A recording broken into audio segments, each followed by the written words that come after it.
Hi hello అందరికీ మనం ఈ క్లాస్లో న్యూక్లియర్ పవర్ ప్లాంట్ గురించి తెలుసుకుందాం. మీకు స్క్రీన్ మీద కనపడుతుంది diagram nuclear power plant layout.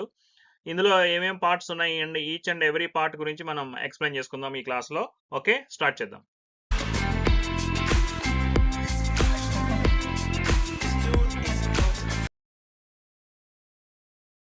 చూడండి, మీకు ఇక్కడ న్యూక్లియర్ రియాక్టర్ పవర్ ప్లాంట్ కి సంబంధించిన దాంట్లో న్యూక్లియర్ రియాక్టర్ అనేది మెయిన్ ఇంపార్టెంట్ రోల్ ప్లే చేస్తుంది. సో ముందుగా మనం దీంట్లో ఫ్యూయల్ ఏం యూస్ చేస్తామనేది తెలుసుకుందాం. ఇక్కడ యురేనియం అండ్ థోరియం ఫ్యూయల్స్ ని మనం జనరల్ గా యూస్ చేస్తాం న్యూక్లియర్ రియాక్టర్ కి సంబంధించి. అండ్ రియాక్టర్ కోర్ అనేది ఎలా ఉంటుంది అని అంటే సిలిండ్రికల్ షేప్. మీకు ఇక్కడ కనపడుతుంది సిలిండ్రికల్ షేప్. సో ఇది ఈ పార్ట్ సిలిండ్రికల్ షేప్ అన్నమాట.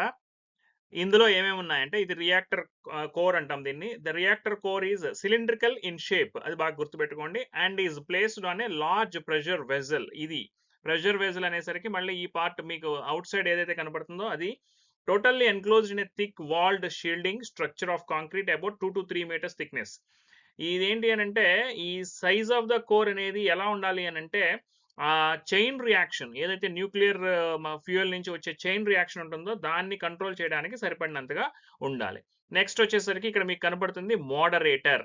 సో మోడరేటర్ గురించి తెలుసుకుందాం. The purpose of the moderator is to moderate or slow down neutron speed to a value that increases the probability of the fission process.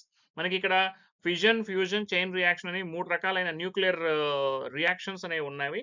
వాటిని use చేసుకుని మనం ఇందులో ఈ ఫిజన్ ప్రాసెస్ ఏదైతే ఉంటుందో ఆ వాటిని తీసుకుని మనం న్యూక్లియర్ పవర్ ప్లాంట్ ని రన్ చేస్తున్నాం కాబట్టి దానికి సంబంధించి మోడరేటర్ దగ్గర ఏంటి అని అంటే ఆ ఫిజన్ ప్రాసెస్ ని ఒక పర్టికులర్ వాల్యూ వరకు లిమిట్ చేయడం కోసం యూజ్ చేస్తామని చెప్పి దాని పర్పస్ చెప్పడం జరిగింది మోడరేటర్ లో. అండ్ మెటీరియల్స్ ఏం యూజ్ చేస్తారు మోడరేటర్ కోసం అంటే జనరల్ గా గ్రాఫైట్ అండ్ హెవీ వాటర్. ఈ రెండింటిని కూడా మనకి మోడరేటర్ మెటీరియల్స్ కింద యూజ్ చేస్తారు. తర్వాత ఇంపార్టెంట్ పాయింట్ ఏంటంటే మనకి కంట్రోల్ రాడ్స్. సో ఈ కంట్రోల్ రాడ్స్ ఏంటి అనేది తెలుసుకుందాం. The control to control the chain reaction inside the reactor is obtained by inserting. అక్కడ ఏంటి అని అంటే కంట్రోల్ రాడ్స్ ఆ రియాక్టర్ కోర్ లో పెట్టడం మూలంగా మనం ఆ చైన్ రియాక్షన్ ని మనం కంట్రోల్ చేయగలుగుతాం అనమాట. దీనికి ఏ మెటీరియల్స్ యూస్ చేస్తామంటే కాడ్మియం కానీ బోరాన్ కానీ యూస్ చేస్తాం. కారణం ఏంటి అని అంటే అవి స్ట్రాంగ్ న్యూట్రాన్ అబ్జార్బర్స్ అనమాట ఆ మెటీరియల్స్. అందుకనే మనం ఆ కాడ్మియం ఆర్ బోరాన్ ని మనం యూస్ చేస్తాం. తరువాత మీకు ఇక్కడ ఇంకొకటి ఏముంది, ఫ్యూయల్ రాడ్. సో ఈ ఫ్యూయల్ రాడ్ ఏంటంటే the purpose of the fuel rod is to keep the fuel in a well defined geometry and to provide the first barrier separating the fission products అనమాట. So అంటే ఏంటంటే చూడండి, మీరు గమనిస్తే moderator కిను control rods ఏవైతే మాట్లాడుతున్నారో ఆ మధ్యలో ఉన్న వాటిల్లో ఫ్యూయల్ రాడ్స్ ఇన్సర్ట్ చేయడం జరిగింది.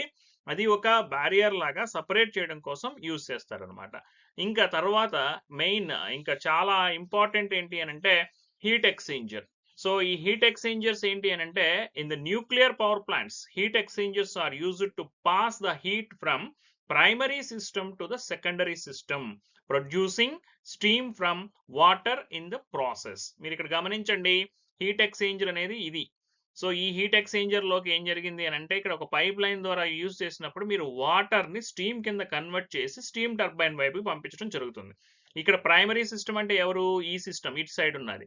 సెకండరీ సిస్టమ్ ఎవరు, ఇది. సో చూడండి, ఇక్కడ రియాక్టర్ ప్లాంట్ ఏదైతే ఉందో ఇది ప్రైమరీ సిస్టమ్ కింద తీసుకుంటాం. స్టీమ్ ప్లాంట్ అంటే ఈ పార్ట్ అన్నమాట. దీన్ని మనం సెకండరీ సిస్టమ్ కింద తీసుకుంటాం. సో ప్రైమరీ సిస్టమ్ నుంచి సెకండరీ సిస్టమ్ కి హీట్ ని లేదా స్టీమ్ ని పర్ఫెక్ట్ గా పంపించడం కోసం యూజ్ చేసేది హీట్ ఎక్స్చేంజర్స్ అన్నమాట. తర్వాత మీకు ఇక్కడ ఇంకొక ఇంపార్టెంట్ పాయింట్ ఏంటి అని అంటే కండెన్సర్స్. కండెన్సర్ ఏం చేస్తుంది అని అంటే it cools exhaust steam from a turbine below the boiling point so that it can be returned to the heat source as a water. ఇక్కడ ఏంటి యాక్చువల్ ప్రాసెస్ ఏంటి, వాటర్ స్టీమ్ కింద కన్వర్ట్ అయ్యి steam turbine hit చేస్తే turbine rotate అవుతూ ఉంటే ఈ turbine తో పాటు ఇక్కడ షాఫ్ట్ కి ఏదైతే కనెక్ట్ చేసామో ఆల్టర్నేటరు ఇక్కడ నుంచి మనకి జనరేట్ చేయడం జరుగుతుంది పవర్ జనరేషన్. సో ఇక్కడ చూడండి RYB 3 మీకు లైన్స్ ఇక్కడ ఇవ్వడం జరిగింది. 3 phase సప్లై అనమాట, బయటికి అవుట్పుట్ తీసుకోవడం జరుగుతుంది. ఒకసారి ఈ స్టీమ్ వచ్చి టర్బైన్ హిట్ చేసిన తర్వాత ఆ రిమైనింగ్ ఏదైతే హిట్ చేసిన స్టీమ్ ఉందో దాన్ని కండెన్సర్లోకి పంపిస్తే ఈ ప్రాసెస్లో కండెన్సర్ ఏం చేస్తుంది అంటే దీన్ని కూల్ చేసి ఒక పంప్ అరేంజ్మెంట్ ద్వారా ఒక వాటర్ లాగా కన్వర్ట్ చేసి మళ్ళీ మనకి హీట్ ఎక్స్చేంజర్కి పంపించడం జరుగుతుంది. దీనివల్ల ఏమవుతుంది, ఇక్కడ ఏదైతే స్టీమ్ టర్బైన్ హిట్ చేసిన స్టీమ్ ఉందో దాన్ని మళ్ళీ మీరు కండెన్స్ చేయడం వల్ల ఏమవుతుంది అని అంటే ఇక్కడ కొంత మనకి వాటర్ అనేది సేవ్ అవుతుంది అనమాట. Next turbine. సో టర్బైన్ గురించి చూడండి. The turbine used in the nuclear power plant is steam turbine, which will rotate when the steam hits the turbine blades and the shaft attached to alternator will rotate and generate the power. So ఇది main shaft అనమాట. So ఈ shaft మొత్తం కూడా మీకు ఈ turbine ని and alternator ని కలుపుతూ ఒక షాఫ్ట్ ఉంది. ఈ స్టీమ్ టర్బైన్ ఎప్పుడైతే రొటేట్ అవుతుందో దానికి అటాచ్ చేసిన ఆల్టర్నేటర్ కూడా మూవ్ అవుతుంది. ఇదే ప్రాసెస్ మనం ప్రీవియస్ గా హైడ్రో ఎలక్ట్రిక్ ప్లాంట్ గురించి మాట్లాడుకుంటున్నప్పుడు కూడా చెప్పాం. సో మీకు కావాలంటే ఆ వీడియో కూడా ఈ దీంట్లో ఉంటుంది, ప్లేలిస్ట్ లో ఉంటుంది, చెక్ చేసుకోండి. అండ్ ఇక్కడ కూడా ఏంటి ప్రాసెస్ అంటే టర్బైన్ రొటేట్ అవుతుంది, టర్బైన్ కి అటాచ్ అయిన షాఫ్ట్ ద్వారా అటాచ్ అయిన ఆల్టర్నేటర్ మనకి జనరేటర్ అంటాం, దాన్ని జనరేట్ చేస్తుంది అనమాట. సో అది జనరేట్ చేసినప్పుడు మనం ఆ పవర్ ని జనరేట్ చేసి తీసుకుంటాం. This is the process of nuclear power plant. దీన్ని మీకు నేను యానిమేషన్ లో చూపించే ప్రయత్నం చేస్తాను. ఓకే,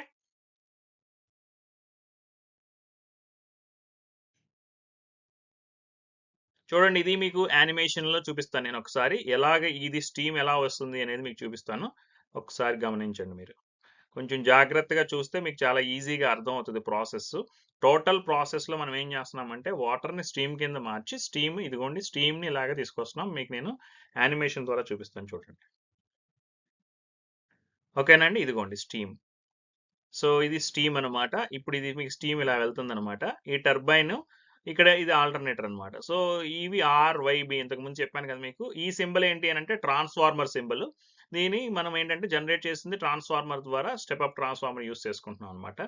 ఇక్కడ మీరు గమనిస్తే ఒక బాల్ లాంటిది మూవ్ అవుతున్నట్టుగా చూడండి. ఇక్కడ ఏంటి అని అంటే ఏదైతే న్యూక్లియర్ రియాక్టర్ లో వచ్చిన ప్రాసెస్ లో వచ్చిన హీట్ అనేది ఏది ఉందో ఆ హీట్ ప్రాసెస్ ఇలా తీసుకుంటున్నప్పుడు ఇదంతా కూడా వాటర్ అనమాట.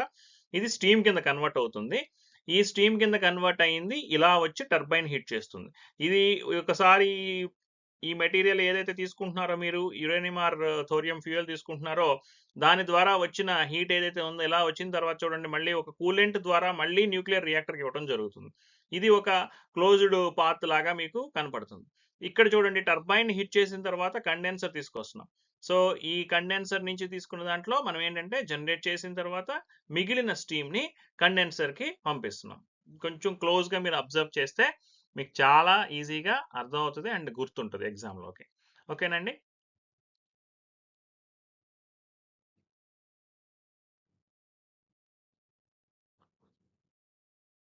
ఇది ప్రాసెస్ అండి న్యూక్లియర్ పవర్ ప్లాంట్లో.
ఇది ఏంటి అని అంటే simple layout of nuclear power plant అనమాట. ఈజీగా గుర్తుపెట్టుకోవడానికి.